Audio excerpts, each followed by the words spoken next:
Clear cover निकल करके सामने आ जाएगा। भाई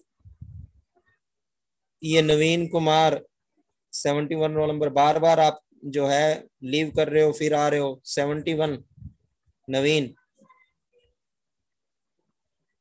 वैभव मेरी बात सुन रहा है? वैभव, वैभव,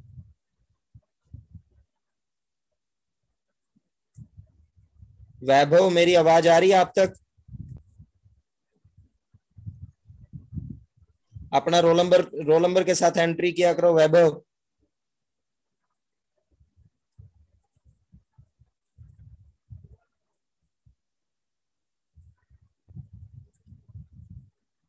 चलिए अब नेक्स्ट है हमारा रेट्रोफिटिंग टेक्निक कौन सी होती है। रेट्रोफिटिंग टेक्निक बहुत सारी हैं। A number of alternative techniques are available in the literature for retrofitting of RC buildings, reinforce concrete buildings के लिए बहुत सारी टेक्निक्स हैं। उन टेक्निक्स के ऊपर डिपेंड होकर के based on that 4 basic principles of seismic safety and retrofitting, यानी हमने अर्थक्वेक इंजीनियरिंग और अर्थक्वेक पॉइंट ऑफ व्यू से, सेफ्टी पॉइंट ऑफ व्यू से ये जो 4 टेक्निक आपको बताई गई हैं हम ये फॉलो कर रहे हैं। First is completion of the load path and removal of structural irregularity. Second is strengthening of the structure. Third one is enhancing deformation capacity of the structure. Fourth one is reducing earthquake demand. Reducing earthquake demand. अब first जो है that is completion of load path and removal of structural irregularity. It has been observed that symmetric and regular buildings are subjected to lesser damage than asymmetric or irregular buildings. Buildings with symmetric configuration, floating columns, and soft stories can be retrofitted using these techniques. अब इसका meaning मैं आपको बताता हूँ बेटा, ये literature से आपको नहीं समझ में आ रहा है, मैं इसको आपको ड्रा करके बताता हूँ कि इसने हमें कहना क्या चाहा है। देखिए सिमेट्रिक बिल्डिंग्स का मतलब ये है कि ये बिल्डिंग जो है मैं बना रहा हूं,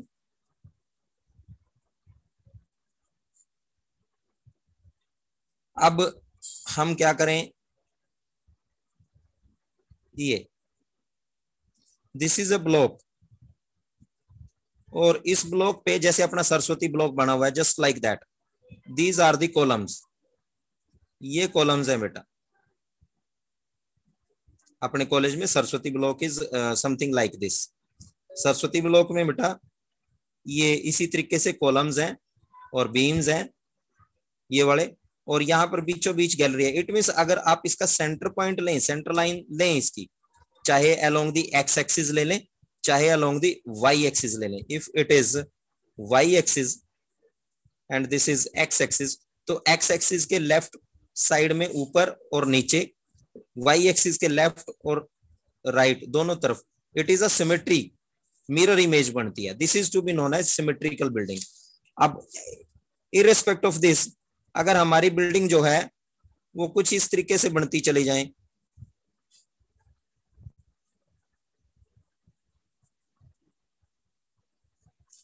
ये एक ब्लॉक तो आपका ये है ए ब्लॉक, दूसरा बी कंस्ट्रक्शन बी ब्लॉक की है, सी ब्लॉक की है, डी ब्लॉक की है, ई ब्लॉक आपका ये आ रहा है, एफ ब्लॉक ये आ रहा है आपका। तो these are not the symmetrical buildings. अगर आप इसको जो है इस तरीके से देखें कि इसका मैं हॉरिजॉन्टल एक्सिस ले, एक्स एक्सिस लें, यहां से भी एक्स एक्सिस लें, तो इसके दोनों तरफ अलग अलग जो हैं वो पॉइंट्स बने हुए हैं। तो these are not the regular buildings, these are not symmetrical buildings. तो इनमें नुकसान ज्यादा होता है। That's why he is saying that completion of load path and removal of structural irregularity, यानी उसमें सिमिलरिटी बनाएं आप, इररेगुलर बिल्डिंग्स मत बनाएं। Then strengthening of the structure, दूसरा पॉइंट उसने जो हमें बताया है, स्ट्रेंथनिंग ऑफ स्ट्रक्चर। देखिए a structure which is deficient in original design can be retrofitted by strengthening of structure. This strengthening can be achieved either by adding new lateral loads, resisting members, or by strengthening the existing members. This is the most common and feasible alternative for seismic strengthening, and a large number of techniques based on the conventional strengthening methods such as RC jacketing and steel jacketing, as well as based on advanced material such as FRP, fiber reinforced plastics, have been developed. अब इसका meaning मैं आपको बताता हूँ बेटा कि उसने strengthening of structure का मीनिंग क्या कहा है। से ये हमारी जो है आपको दिखाई दे रहा है? Yes sir. ये हमारी एक बीम है, that may be of any type, fixed beam है या सिंपली सपोर्टेड बीम है, whatever may be the kind of the beam. अब देखिए these are the two columns, ये कॉलम है, this is column number 1, this is column number 2 and this is beam. Now हमें ये पता चल रहा है कि कॉलम का सेंटर और बीम का सेंटर ले लो, चाहे इसका क्लियर स्पैन ले लो, चाहे इसका आप जो है इफेक्टिव स्पैन ले लें। तो मैंने इसके सेंटर टू सेंटर जो कॉलम से के सेंटर, वन कॉलम का सेंटर से सेकंड कॉलम का सेंटर जो लेंथ है, दोनों के बीच में जो फैसला है या जो भी स्पैन लेंथ है वो L है, and L is too much, L is too large against which the load coming on the building. यानी हमने डिजाइन तो कर दिया इसको, लेकिन बाद में बिल्डिंग की यूटिलाइजेशन बढ़ गई या डिजाइन जो है अंडर डिजाइन रह गया, उसमें कुछ कैलकुलेशंस में दिक्कत रह गई, हमारा लार्ज स्पैन हो गया और बाद में हमें ये पता चला कि भाई this beam can not carry the full load, तो हम इसको स्ट्रेंथनिंग कर दें। हमने क्या किया, बीच में एक एक्स्ट्रा कॉलम लगा दिया। This is the column after the जो है कंस्ट्रक्शन ऑफ दैट बिल्डिंग। हमने क्या किया, स्ट्रेंथ प्रोवाइड कर दी, किसको, बीम को, क्योंकि बीम का स्पैन लेंथ जो है वो डिक्रीज हो गया। एक पॉइंट आपको समझ में आया ये? Yes sir. Yes sir. अब दूसरा पॉइंट उसने बेटा हमें बताया है, इसी में एक जैकेटिंग पॉइंट लिखा है, जैकेटिंग। जैसे हम सर्दियों में अपने शरीर को ठंड से बचाने के लिए जैकेट डालते हैं ना, jacket means extra something we have to wear.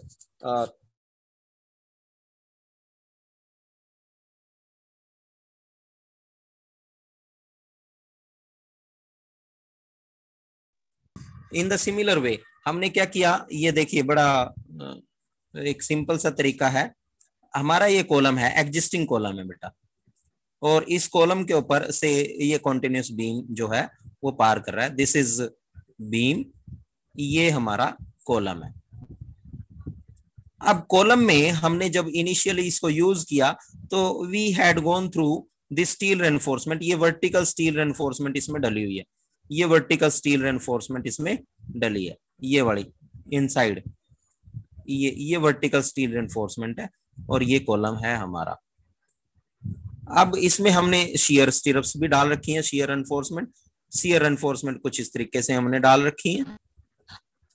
अब इसमें जब हमने इसको डिजाइन किया, we have designed this column in way that जो मेन रेनफोर्समेंट है, जो वर्टिकल रेनफोर्समेंट है, we had used 16 mm dia bars, we had used 16 mm dia bars. अब जो है बिल्डिंग लोड बढ़ गया या डैमेज हो गया, यानी अर्थक्वेक आया और इसने इस कॉलम को, इस बिल्डिंग को जिसमें 16 mm डायमीटर के बार्स लगे हैं, उसको क्या किया इसने, अर्थक्वेक ने डैमेज कर दिया बिल्डिंग को और बिल्डिंग की स्ट्रेंथ जो है वो घट गई। हम चाहते हैं ये हमारा कॉलम यहीं पे बना रहे और हम अपनी बिल्डिंग को रेट्रोफिट कर दें। तो क्या होता है बेटा, इसका थोड़ा सा आप क्रॉस सेक्शन बढ़ा लें। देखिए पहले जो क्रॉस सेक्शन था वो कॉलम का ऐसा था एग्जिस्टिंग, और हमने जो है 4 सरिये जो हैं वो 16 mm के यहाँ लगाए हुए हैं। हमने क्या किया बेटा, रेट्रोफिट करने के लिए इस कॉलम का क्रॉस सेक्शन बढ़ा दिया, ये क्रॉस सेक्शन बढ़ा दिया, this increase in cross section. और again we had gone through the some vertical reinforcement, say it may be of 10 mm diameter or 12 mm diameter vertically। Already 16 mm था लेकिन building का load बढ़ गया या damage हो गई अर्थक्वेक में। हम लोड बढ़ाने की बात नहीं करेंगे, हम अर्थक्वेक डैमेज की बात करेंगे। हम चाहते हैं हमारा कॉलम यहीं पे बना रहे ये इस लायक तो था कि भी लोड ले ले, लेकिन इस लायक नहीं था कि सरवाइव कर जाए। तो हमने इसकी सर्वाइवल को बढ़ाना है, इसीलिए हमने इसको जैकेटिंग कर दिया। इसके चारों तरफ जो है दोबारा से एक फोरम वर्क लगा करके, और ये 4 सरिये जो हैं इस तरह से फाउंडेशन के साथ लगा करके, और हमने इसमें कंक्रीट भर दी चारों तरफ। और कंक्रीट भरने से पहले इसका जो ऑलरेडी एग्जिस्टिंग कंक्रीट थी, इसमें से थोड़ा थोड़ा सा छील दिया बेटा, पुरानी कंक्रीट और नई कंक्रीट के बीच में जो है, ताकि कॉम्बिनेशन बन जाए, कंपेटिबिलिटी बन जाए, दोनों आपस में एक दूसरे को बॉन्डिंग दे दें। तो इस तरीके से इसको जैकेटिंग कर दिया हमने। समझ में आ गई बात सभी को? Yes, sir. Now the next point is enhancing deformation capacity of the structure beta. The seismic force of a structure varies inversely with its ductility. जितनी ज्यादा डक्टिलिटी प्रोवाइड करते हो आप, तो सीज्मिक फोर्सेस के अगेंस्ट वो उतना जो है सर्वाइव नहीं कर पाता, क्योंकि इनवर्सली प्रोपोर्शनल है। ये चेक आप ध्यान दे लें। देन डक्टिलिटी और post yield deformation capacity. Concrete being a brittle material, concrete जो है वो एक ब्रिटल मटेरियल है, एकदम से टूट जाता है कांच की तरह। Require special enforcement and detailing, इसीलिए उसको जो है सरिये की जरूरत पड़ती है ताकि वो उसकी ब्रिटलनेस खत्म हो जाए। और स्टील जो ब्रिटल मटेरियल नहीं है, स्टील जो है इलास्टिक मटेरियल है, वो लोड ले सकता है। In that case most of the existing buildings lack this ductile detailing of the reinforcement, उनमें डक्टिलिटी जो है डक्टाइल रेनफोर्समेंट की कमी होती है, तो हम उनको प्रोवाइड करते हैं by providing external confinement and mechanically anchoring और वेल्डिंग स्प्लाइसेस ओवरलैपिंग लेंथ को बोलते हैं। The ductility can be enhanced to some extent, तो उसको बढ़ाया जा सकता है। नेक्स्ट है बेटे reducing earthquake demand. Earthquake demand on a structure can be reduced by reducing mass, उसका टोटल वेट कम कर दें, मास कम कर लें। By increasing damping, damping means, damping का मतलब बेटे जो वेव्स हैं, देखो डैम्पिंग, डैम्पिंग मींस मैं आपको पहले बताता हूं डैम्पिंग किसके रेस्पेक्ट में है। Damping are respect in the respect of waves, और वेव्स का ये एम्पलीट्यूड होता है, हमारी जो साउंड वेव है वो धीरे धीरे इस तरीके से, यानी ये हाई एम्पलीट्यूड होता है सोर्स के पास, धीरे धीरे धीरे धीरे घटती जाती है। जैसे डीजे बजता है ना, तो जहां डीजे, जिस पेरिफेरी में डीजे बज रहा है वहां आवाज ज्यादा आती है, तो एम्पलीट्यूड ज्यादा होगा। जैसे जैसे डीजे से दूर जाते हैं आवाज घटती चली जाती है। तो इस पॉइंट के ऊपर हमारी डैम्पिंग जो है बिल्डिंग की वो काम करती है। डैम्पिंग मीन्स के जो अर्थक्वेक फोर्सेज हैं, अर्थक्वेक फोर्सेज हैं जो, वो बिल्डिंग में जैसे ही एंट्री करें तो हम उसको इस तरीके से बनाएं कि जो हमारा इफेक्टिव फोर्स है, सीज्मिक फोर्स है, वो बिल्डिंग एब्जॉर्ब करती चली जाए और उसकी जो इंटेंसिटी है वो घटती चली जाए। जैसे हमने बेस आइसोलेशन कर दिया उस दिन, आपको कांच की जो है मैंने बॉल्स के साथ ऊपर, उसके ऊपर फाउंडेशन रख करके और फिर बताया था कि कैसे जो है अर्थक्वेक जो वेव्स हैं या अर्थक्वेक वाइब्रेशंस हैं उस बिल्डिंग को यानी इफेक्ट नहीं कर पाएंगी, और अगर कर भी पाएंगी तो कम इफेक्टिव होंगी। ओनली डायफ्राम का ध्यान रखना पड़ेगा उस केस में। इसी तरीके से मैंने आपको बोला था कि भी जो हमारी फाउंडेशन है उस फाउंडेशन के बीच में जो है जब हम उसको स्ट्रेंथनिंग करने लगे, डालने लगे, तो उसमें रबड़ बैंड्स या रबड़ पैड्स आप लगा दें, तो रबड़ पैड के बीच में क्या होगा, जो हाई एम्पलीट्यूड ऑफ और higher intensity of the earthquake और हायर मैग्नीट्यूड अर्थक्वेक जो वाइब्रेशंस पैदा कर रहे हैं, वो रबड़ बैंड जो है उसको एब्जॉर्ब कर लेता है और बिल्डिंग में डैमेज कम होता है। This is to be known as reducing earthquake demands.